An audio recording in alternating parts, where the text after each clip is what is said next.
ఇక టీటీడీ మాజీ ఏవీఎస్ఓ సతీష్ మృతిపై ఇంకా మిస్టరీ వీడలేదు. పోలీసులు ఎటూ తేల్చుకోలేకపోతున్నారు. సతీష్ మృతి చెంది సుమారు వారం రోజులు అవుతున్నా దర్యాప్తులో పురోగతి కనిపించడం లేదు. హత్య, ఆత్మహత్య, ప్రమాదమా అనే దానిపై ఇంకా క్లారిటీ రాలేదు. ట్రైన్లో ఏం జరిగి ఉంటుందన్న దానిపైనే దర్యాప్తు చేస్తున్నారు. సతీష్ రైల్వే స్టేషన్ బయట టీ తాగే టైంలో ఎలాంటి టెన్షన్ పడలేదు. ముఖంలో ఆందోళన లేదని ఇప్పటికే పోలీసులు స్పష్టం చేశారు. ఇప్పుడంతా ట్రైన్లో ఏం జరిగి ఉంటుందనే దానిపైనే సస్పెన్స్ నెలకొంది. వరుస బందోబస్తు కార్యక్రమాలతో దర్యాప్తుకు ఆటంకం కలుగుతోంది. ఇటు రాష్ట్రపతి పుట్టపర్తి పర్యటన ముగిసిన తర్వాత ఈ కేసులో దర్యాప్తు వేగం పుంజుకునే అవకాశం ఉంది.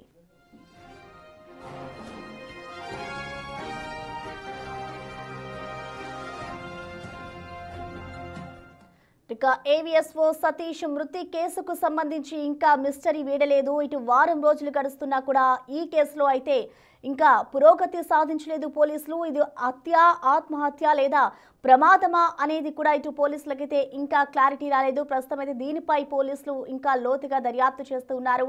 మరొక వైపు వరుస బందోబస్తు కార్యక్రమాలతో ఇటు దర్యాప్తుకు కూడా ఆటంకం కలుగుతున్నట్లుగా తెలుస్తోంది. ఇటు ప్రస్తుతం అయితే రాష్ట్రపతి పర్యటన ఉన్న నేపథ్యంలో ఆ పర్యటన ముగిసిన అనంతరం కూడా ఇటు ఈ కేసుపై అయితే దర్యాప్తు ఇంకా వేగవంతం చేసే పనిలో అయితే ప్రస్తుతం పోలీసులు ఉన్నారు.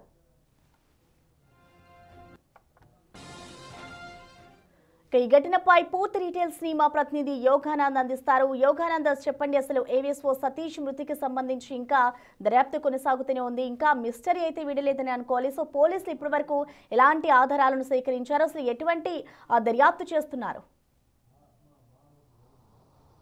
ప్రసన్న, టీటీడీ మాజీ ఏవీఎస్ఓ సతీష్ కుమార్ మృతిపై పోలీసులు ఇంకా ఎటువంటి క్లారిటీకి వచ్చేట్టు కనిపించడం లేదు. ఎందుకంటే సుమారుగా కేసు మృతి జరిగి సుమారు వారం రోజులు కావస్తున్నా కూడా దీనిపై ఎటువంటి ప్రకటన చేయకపోవడం, అదేవిధంగా అందులో కీలక ఆధారాలు ఏమున్నాయని కూడా బయటకు చెప్పకపోవడం చూస్తూ ఉంటే అది ప్రమాదమా, హత్య లేకుంటే ఆత్మహత్య అనేది కూడా పోలీసులకు క్లారిటీ రాలేదని తెలుస్తుంది. ముఖ్యంగా ఒకటైతే కింద పోలీసు స్పష్టంగా చెప్తున్న పరిస్థితి ఉంది. ఏదైతే ఆత్మహత్య అనేది ఎక్కడ కూడా మొహంలో ఆందోళన లేదు, ప్రమాదం అన్నా ఉండాలి, హత్య అన్నా ఉండాలి. కాబట్టి ఆ దిశగా ఎంక్వైరీ జరుగుతుంది. కేవలం ట్రైన్లో ఏం జరిగి ఉంటుంది, ఆ ట్రైన్లు ఎక్కిన తర్వాత ఆ లోపల గంట సేపు ఏం జరిగి ఉంటుంది అన్నపై కూడా పోలీసులు ఇంకా ఒక అంచనా రాలేకపోతున్నారు. ముఖ్యంగా అందులో ప్రయాణిస్తున్న ప్రయాణికుల లిస్టు కూడా తెప్పించుకున్నారు. కానీ ఇటీవల వరుస బట్టి పుట్టపర్తి సాయిబాబా ఉత్సవాల నేపథ్యంలో పోలీసు బందోబస్తు మొత్తం అటు కూడా అటువైపు ఏర్పడి జిల్లా ఎస్పీ కూడా పుట్టపర్తిలో మకాం వేయడంతో ఈ కేసు ప్రత్యేక దృష్టి సారించేందుకు కూడా పోలీసులకు సమాయించాలన్నది.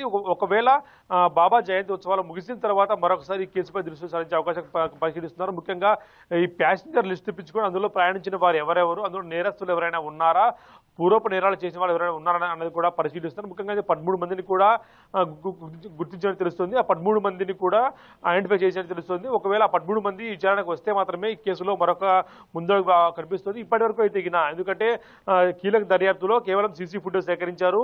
ఆ తర్వాత ఇక్కడ దర్యాప్తు కాస్త బ్రేక్ పడినట్టు తెలుస్తుంది.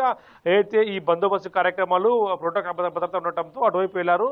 ఒకవేళ ఉత్సవాలు ముగిసిన తర్వాత కూడా మరొకసారి కేసుపై తదుపరి ముందడుగు పడే అవకాశం కనిపిస్తుంది. ముఖ్యంగా ఈ కేసులో కీలకమైన గంట సేపు ఏం జరిగింది అనేది కూడా పోలీసులు దృష్టి సారిస్తుందని తెలుస్తుంది. ఆ గంట సేపట్లో ఏం జరిగి ఉంటుంది, ఆ ట్రైన్లో ప్రయాణిస్తున్న వారు ఎవరెవరు ఉన్నారు, వారి నేర చరిత్ర ఏ విధంగా ఉంది అన్నది కూడా S1 బోగి నుంచి A1 బోగి వరకు సుమారు 9 బోగీలు ఉంటాయి, రిజర్వేషన్ బోగీలు. ఆ బోగీల్లోకి వచ్చేందుకు మార్గం ఉంటుంది. కాబట్టి ఎవరైనా ఉప్పందించి ఉంటారా, సతీష్ ఏ బోగిలో ప్రయాణిస్తున్నాడు అనేది కూడా తెలియాల్సి ఉంది. ఇప్పటికే ఫోన్ కాల్ డేటా తెలుస్తుంది. అయితే ఈ వరుస పెట్టి ప్రోటోకాల్ భద్రత ఉండటంతో పోలీసులకు కాస్త గ్యాప్ వచ్చేది కనిపిస్తుంది. ఒకవేళ ఈ గ్యాప్ ఇదంతా అయిపోయిన తర్వాత, ఈ బందోబస్తు కార్యక్రమాలు అయిపోయిన తర్వాత మరొకసారి ఈ కేసుపై సీరియస్ గా పోలీసులు దృష్టి సారించే అవకాశం పరిశీలిస్తున్నారు.